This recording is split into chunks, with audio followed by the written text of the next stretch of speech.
Hi everyone, happy Monday. So shadcn shipped a new style last week. It's called Rhea. So if you go to shadcn, to the documentation, you can see Rhea, and if you go to the Create tab, you can change the style into Rhea. And what this style is that, look at, for example, this select menu. I'm just gonna pop over to Luma. You can see that it just gets slightly bigger, right? So Rhea is very much like Luma, but it's like a more compact style. But what I also noticed is that shadcn did specific things in Luma. Like, for example, here he changed his slider to more like a macOS Tahoe style slider, and he reverted that change in Rhea. Rhea has these grayish input fields. So if, for example, you go to inputs, you see that they're gray, whereas if you have Nova or Vega, you have like a more traditional take on the input fields. What we did is that we took the Rhea style and we took it to our Figma kit. So right now we have 4 versions of the Figma kit. I have them all here, Vega, Luma, Nova, and Rhea.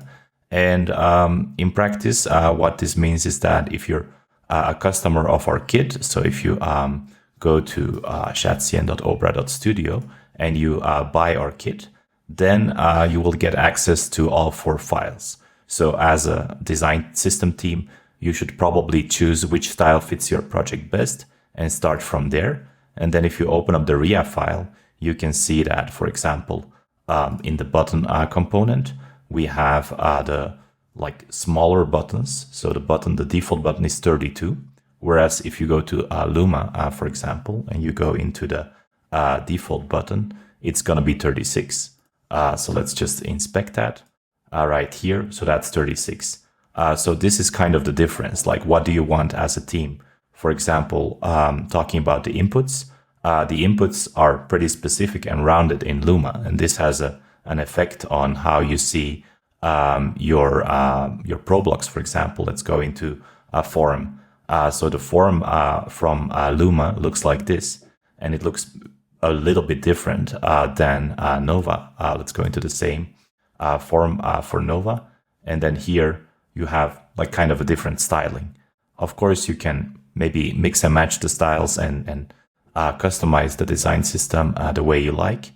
And I want to put special attention on our variables tree because I've seen some other kits release very complicated variable trees, and I think ours is pretty simple. You have the shadcn colors, you have the chart colors, you have the neutrals as a way to quickly set up your neutrals, you have typography where you have your definitions, you have the border radius, spacing, and shadows. So it's very simple to understand. It's very simple to start customizing, whereas I've seen some other kits release some really complicated stuff that I would not recommend using.